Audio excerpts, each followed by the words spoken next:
Chapter 12. Too bad I didn't have any sort of like little bells I could play in the background as that happened. It would sound very magical. Chapter 12. Parcus Elias. I kick off Spirit Week by getting arrested. I'm on my way to pick up Grams on Monday morning when a cop pulls me over because my taillight is out. The problem is, this guy is new, and when I show him my provisional license, he thinks it's a fake ID, so he takes me to the police station. By the time the desk sergeant straightens him out, I'm late for picking up Grams. She's not waiting outside her apartment building, but when I run upstairs and knock on the door, nobody answers. I drive around the neighborhood. Sure enough, there she is, walking along the main drag. I pull up alongside her and lower the window. Grams, where are you going? Get in the truck. She keeps walking and never even glances in my direction. Way back when she was growing up in Israel 1,000,000 years ago, her mother taught her never to get into a strange car. She forgot most of everything else, including the grandson, who's supposedly her favorite person, but that stuck. I have to drive half a block ahead, park, get out, and accidentally run into her on the sidewalk. She recognizes me now. In fact, she's really glad to see me, but not half as glad as I am that I found her. She could have gotten on a bus somewhere and been really lost. She still can't come up with my name, though. You look skinny, kiddo. Have you been eating? Sigh. Why can't she say, you look skinny, Parker? Hey, here's the pickup, I announce in surprise. Hop in and I'll give you a lift. By the time I drop her off at the senior center, I'm way late. To make things worse, I get stuck in this giant truck. I get stuck behind this giant truck in the driveway of the school. I squint at the sign on the back. At first it looks sort of like alien rot and ant grid, but that can't be right. Then I recognize the logo from the internet. It's Oriental Trading, that website where you can order bulk amounts of things like joke glasses and light up necklaces and party stuff. I honk for them to let me pass, but they're already out of the truck, two big guys.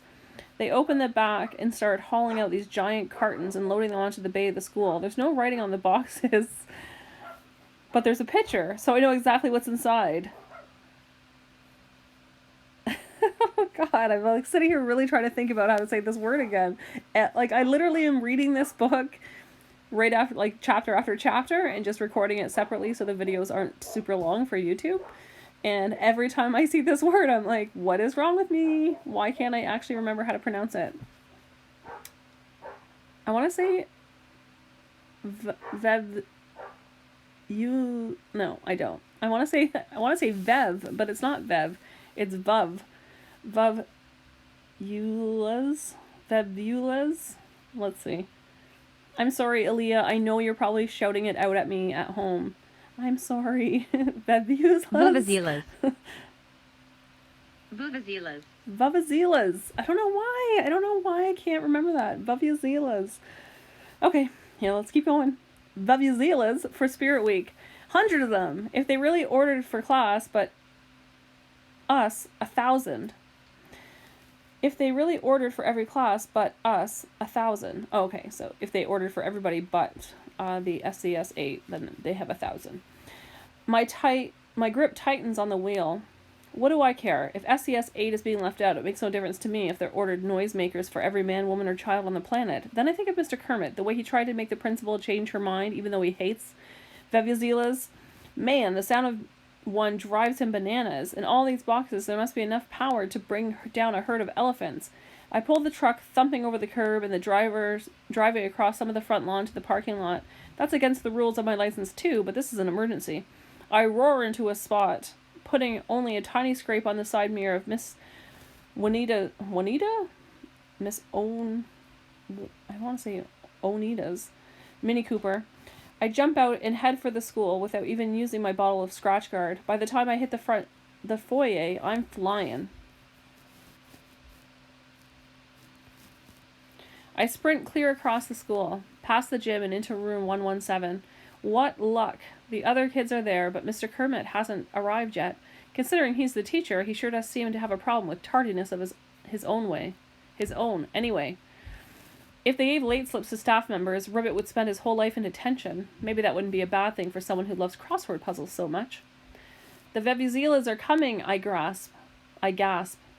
1, if by land, or 2, if by sea, Barnstorm snorts. This is serious, I insist. Oriental Trading is parked out front right now unloading them. Kiana clues in. Mr. Kermit's going to lose it.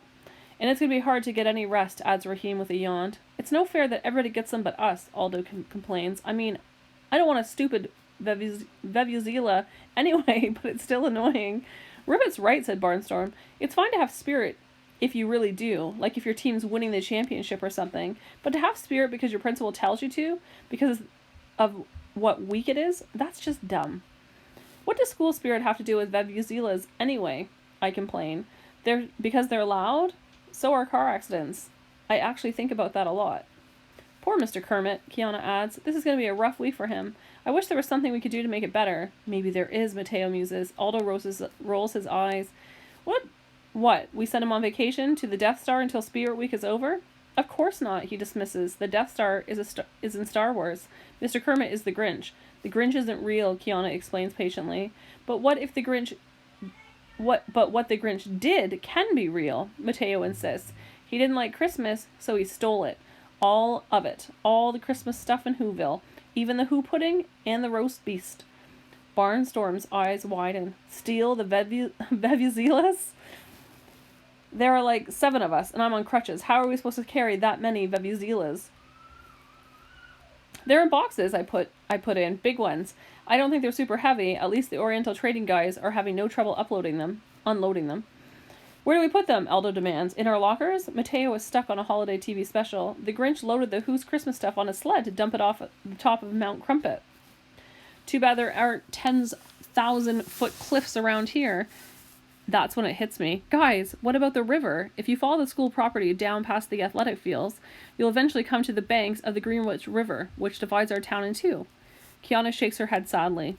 It's just not practical. There's no way we could move giant boxes all that way. I'll drive them, I say suddenly. We just have to load them into my truck. I can't quite describe how I feel. It's not that I'm anxious to do it, but suddenly it seems so doable. And knowing it's possible feels like we have to try. Raheem looks up from his doodles. We'll get in trouble. No kidding, if we're caught. It's hard to imagine the school will go easy on the kids who hijacked 1,000 Vuvuzelas. Vuvuzelas? The answer comes from, of all people, Elaine. We're already in trouble, she rumbles from her spot at the back of the room. This class is trouble. What can they do to us? Put us in here twice? Let's do it! Kiana reaches her hand into the center of the group. For Mr. Kermit. Barnstorm places a crutch over it. I'll show them where they can stick their spirit. Aldo tries to lay his hand over Kiana's, but the crutch is in the way. Nobody tells me what to get worked up about. To infinity and beyond, Mateo exclaims. When we all sign on, even Raheem, who is close to as wide as wake as I've ever seen him. We have to hurry, I urge. Once the custodians start unpacking those cartons, it's all over. We head for the loading bay, taking the long way to avoid passing the faculty lounge. The last thing we need is to run into Mr. Kermit, heading for room 117. Not that he'd ask us where we were going. Luckily, the halls are busy, so nobody takes much notice as we loop around the main foyer and backtrack into the storage rooms that connect to the loading bay. Kiana peers around the doorframe. Uh-oh.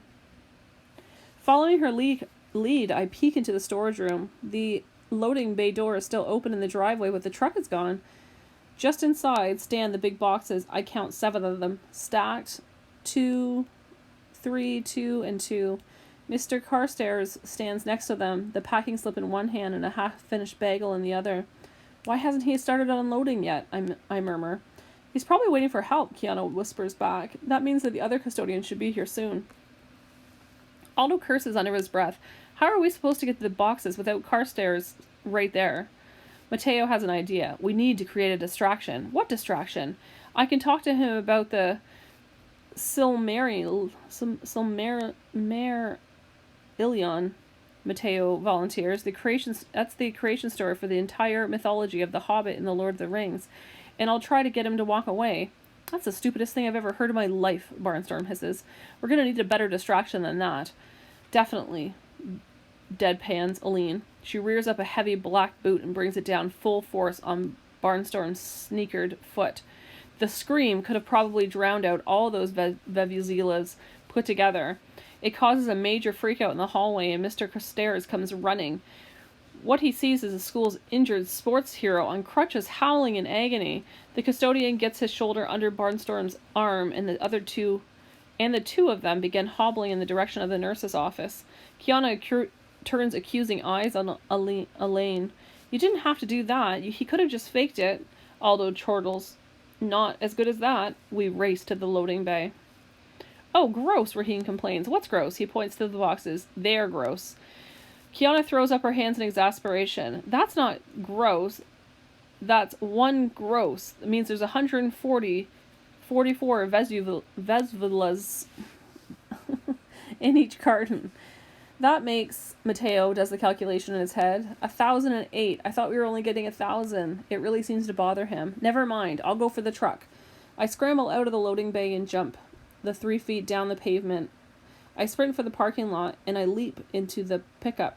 It takes all the restraint I can muster to keep from stomping on the gas. The last thing we need is for squealing tires to attract the attention of every adult in the school.